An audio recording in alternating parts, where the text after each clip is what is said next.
sayyidul wara.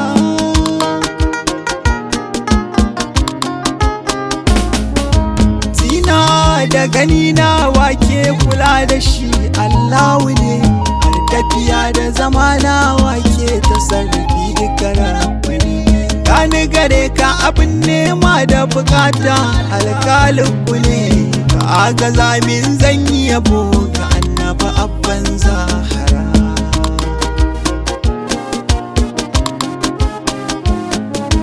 Salli ala kairin labari ya Muhammad wanda muke yabo. Allah ninka salati gunsa abin kauna kuma sha yabo. Salatin ya zarta duk adadi da yawa marata abo. Allah ka yi taiwa ma'aiki mai asali mai kausara.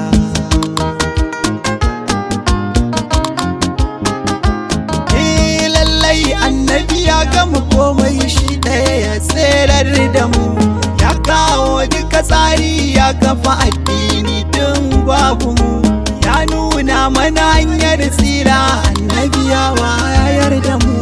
Dole mu gode Allah kan ni'imarsa ta kore gargara.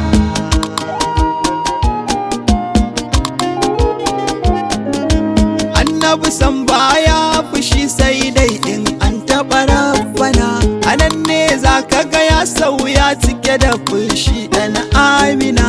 Sai ya yi dogon numfashi ya nuna yin haka ne barna, amma shi komai kai mai zai haƙuri sai ya dilwara.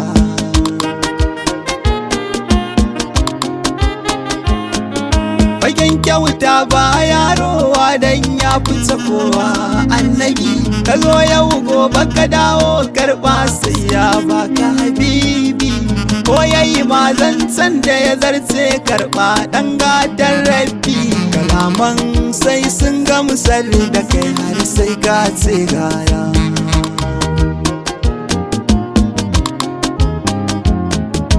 Bashi faɗa sai gaskiya a cikin zance nasa shugaba, baya ƙarya shine wanda ya saita jiyanmu da nan gaba. Annabi ne makura ta amana har makiya sun rattaba, aminin lasirki ga Aliyu umagun Fadima ɗahira.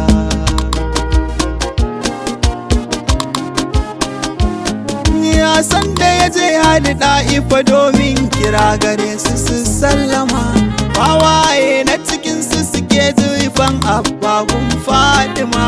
Sai Allahu ya nemi ya yarda a yi musu kamu mai girma, dan hakuri na Muhammad ya yi afuwa a gare su suka tsira.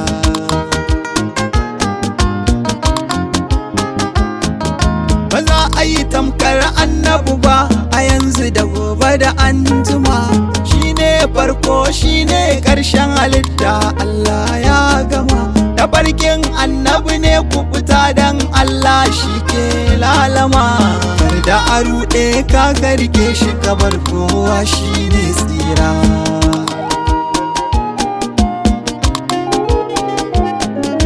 Idan kyawu ke sawa ai soyayya to san baya shi, idan haƙuri ne mai sauraro ka san ba tamkar ya shi.